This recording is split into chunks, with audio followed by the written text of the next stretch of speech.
Nimrod, el soberbio, el todopoderoso, el cazador cuyas hazañas resonaban como truenos en los oídos de los mortales. Su nombre inspiraba temor y reverencia. Sus ojos ardían con el fuego de la ambición y su corazón latía al ritmo de un único deseo: ser recordado por siempre. Ante él, miles de hombres sudaban bajo el peso de piedras monumentales, arrastrando bloques de barro cocido y brea ardiente. Sus voces, unidas en un clamor de esfuerzo, resonaban como un himno de desafío.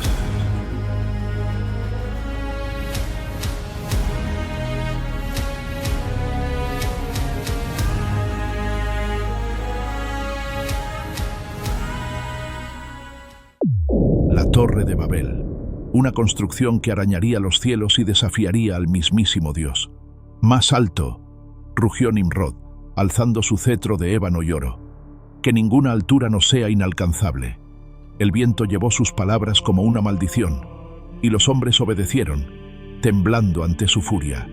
Pero en las sombras, susurros de inquietud comenzaban a brotar, porque mientras Nimrod soñaba con la gloria, algo oscuro se movía en los corazones de aquellos que levantaban su torre.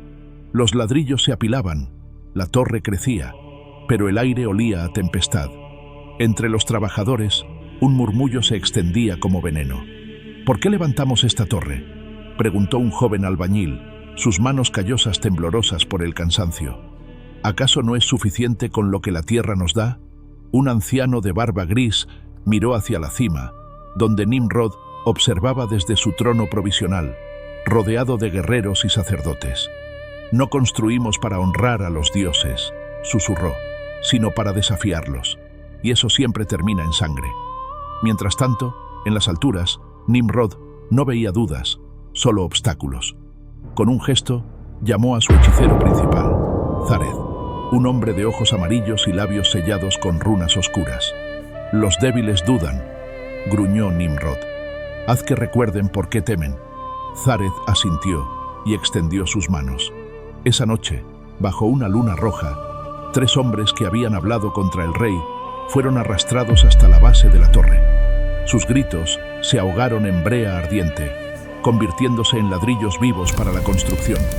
Al amanecer, el mensaje estaba claro: quien se opusiera a Nimrod se uniría a su torre de otra manera. Las semanas pasaron, y la torre se elevó como una espina clavada en el costado del cielo. Sus muros, ahora visibles desde cualquier punto del reino, brillaban bajo el sol como un desafío hecho piedra. Pero cuanto más crecía, más crueles se volvían los métodos de Nimrod. Los suministros escaseaban, los esclavos caían exhaustos, sus cuerpos arrojados a fosas sin nombre.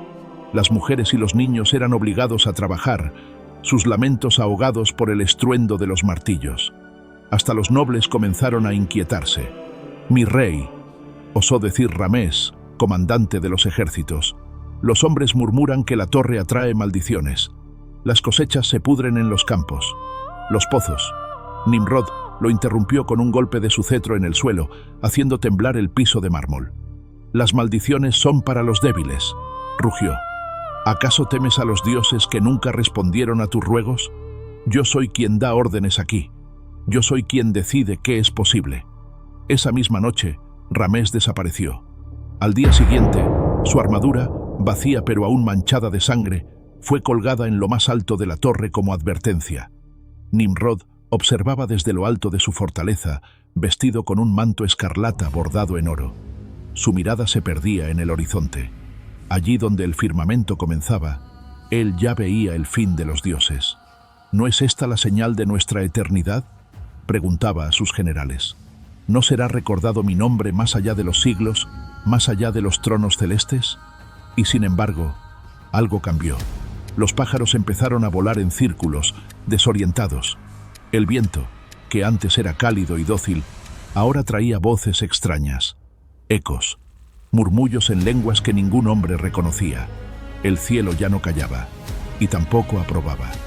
En una noche sin luna, mientras la torre se alzaba hacia la nada, los sabios comenzaron a discutir, no por planes ni medidas, sino por palabras. Uno pedía agua, otro traía piedra, un tercero solo entendía silencio. Y entonces, En un instante que pareció eterno, la unidad se quebró. «¿Qué dices?», gritó uno. «¿Qué dices tú?», respondió el otro sin entenderse. El caos se derramó como vino en copa rota. Las órdenes se volvieron gritos, los gritos se volvieron riñas y las manos dejaron de construir para empuñar piedras. Desde lo alto, Nimrod miró el desastre con ojos incrédulos. Su torre seguía en pie, pero su imperio comenzaba a resquebrajarse, y en lo más alto del cielo, una risa antigua se escuchó, como si el cielo mismo hubiera hablado por fin. El amanecer siguiente no trajo luz, sino desconcierto. Lo que había sido un solo pueblo, una sola voz, una sola visión, ahora era un laberinto de idiomas rotos. Uno hablaba y el otro no comprendía. Otro gritaba y solo recibía silencio. La confusión había descendido, no con fuego, no con espada, sino con un golpe invisible, directo al corazón de la unidad. Nimrod bajó furioso desde su palacio de mármol negro. A cada paso, el desconcierto lo envolvía. Obreros discutiendo, capataces golpeándose, ancianos llorando en lenguas ajenas.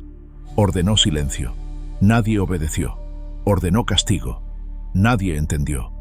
El gran rey, el cazador de hombres, el fundador de ciudades, era ahora solo un hombre entre miles de extraños. «¡No! ¡No es posible!», rugió ante su consejo fragmentado. «Es un castigo, un engaño de los cielos». Pero no eran los cielos los que respondían. Era la propia tierra la que comenzaba a quebrarse bajo sus pies. La torre, huérfana de propósito, se volvió un monumento al fracaso. Ladrillos amontonados, sin sentido. Una cicatriz roja en la llanura. Los pueblos comenzaron a dispersarse, no por decreto, sino por desesperación. Se alejaban en grupos, siguiendo a los pocos con los que aún podían hablar. Y así, las tribus que Nimrod había unificado comenzaron a esparcirse por el mundo. La torre quedó atrás, incompleta, silenciosa, testigo mudo de una osadía que rozó el trono de Dios. Nimrod la miró por última vez desde una colina al norte. Su rostro, antes resplandeciente, ahora estaba surcado por la sombra del desconcierto. Pero sus ojos aún ardían, porque Nimrod no era un hombre que aceptaba la derrota. El mundo se dividía. Las lenguas florecían como espinas y los pueblos se alejaban unos de otros como hojas arrastradas por el viento. Pero Nimrod no se dispersó, no huyó, no olvidó. Retornó a las ciudades que había fundado. Erech, Akkad, Calne, fortalezas de piedra donde aún resonaba su nombre. Allí reconstruyó su poder no sobre la unidad, sino sobre el miedo. El cazador se volvió conquistador. El soberano, un dios entre hombres. Si el cielo habla lenguas para dividirnos, entonces dominaré cada una de ellas. Si Yahvé quiere esparcirnos, yo conquistaré los confines. Ya no pretendía alcanzar el trono de los cielos. Ahora quería aplastarlo desde abajo. Con hierro y fuego doblegó regiones. Los reinos vecinos temblaban ante su estandarte. Un león de ojos rojos y una torre partida por un rayo. Donde caminaba, nacía el rumor de que Nimrod ya no era solo hombre, sino algo más. Los sacerdotes hablaban en susurros. Ha sellado pacto con lo que vive en la sombra. Su voz arrastra a los hombres como si llevara el eco del abismo. Y Nimrod, alimentado por la furia y la ambición, extendía su reino más allá del Éufrates, más allá de los desiertos. Su ejército era una tempestad de acero, y su alma, un huracán que aún no encontraba paz. Pero en las noches, bajo cielos vacíos, el recuerdo de la torre regresaba, no como un fracaso, sino como una promesa que aún no había cumplido. Los años pasaban, pero Nimrod no envejecía como los demás. Su rostro seguía fuerte, sus ojos seguían encendidos, como si el fuego que lo consumía por dentro también lo preservara. Algunos decían que el mismísimo abismo lo había adoptado, que su alma ya no era enteramente humana. Ya no era solo rey, era mito, era temor, era leyenda viva. Desde su trono de obsidiana en Nínive, Nimrod contemplaba el mundo que una vez quiso unir y que ahora poseía por la fuerza. Las tierras le rendían tributo. Las ciudades proclamaban su nombre con tambores y antorchas. Pero no era suficiente. Nunca lo fue, porque aún quedaba uno que no se doblegaba. uno que no respondía al látigo ni al miedo. Dios, Yahvé, el Eterno, aquel que había confundido las lenguas y dispersado las almas. Y así como un guerrero que no olvida una herida, Nimrod alzó los ojos al cielo una vez más. Ven ahora, Yahvé, no envíes lenguas ni vientos ni fantasmas. Baja, si tienes fuerza. Lucha, si tienes ira. Yo no soy Noé, yo no me arrodillaré. La blasfemia recorrió el mundo como un trueno. En montañas lejanas se oyeron temblores. Los ríos se desbordaron sin causa. El cielo comenzó a ennegrecer, pero no por lluvia, sino por algo más antiguo que la luz. Los ancianos suplicaron, los sabios huyeron, pero Nimrod se mantuvo firme, en lo alto de su fortaleza, con su lanza envuelta en fuego y su corona como un faro. Sabía que lo habían escuchado, y el cielo respondió. El firmamento se rasgó como un velo. No hubo relámpagos, no hubo fuego, solo silencio. Un silencio tan profundo que los hombres dejaron caer sus espadas, que los animales dejaron de respirar, que la tierra misma pareció contener su aliento. Y entonces descendió la presencia.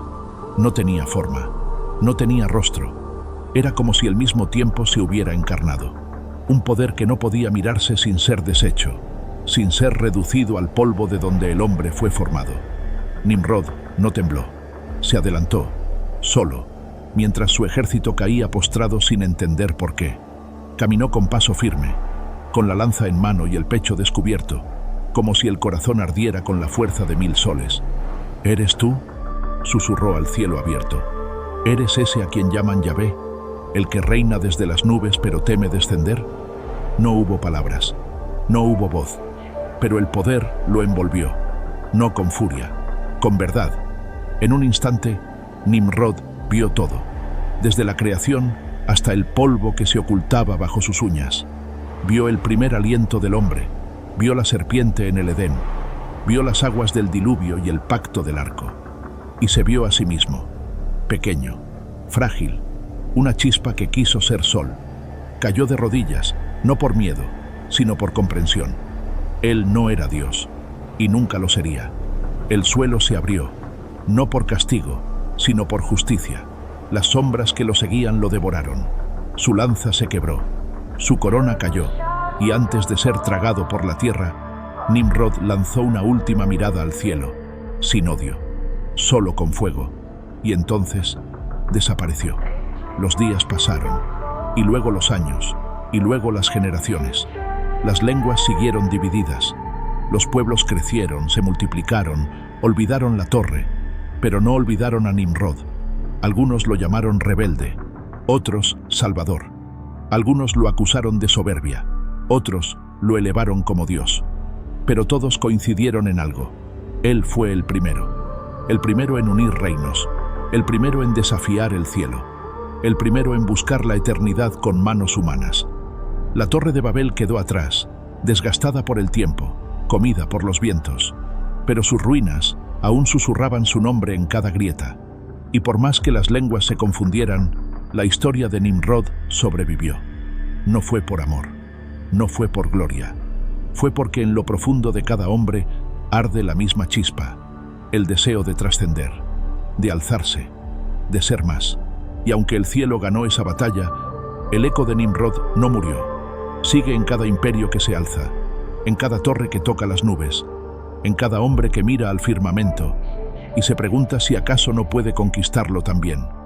Porque Nimrod no fue solo un rey, fue el reflejo del alma humana, cuando se atreve a soñar como si fuera eterna.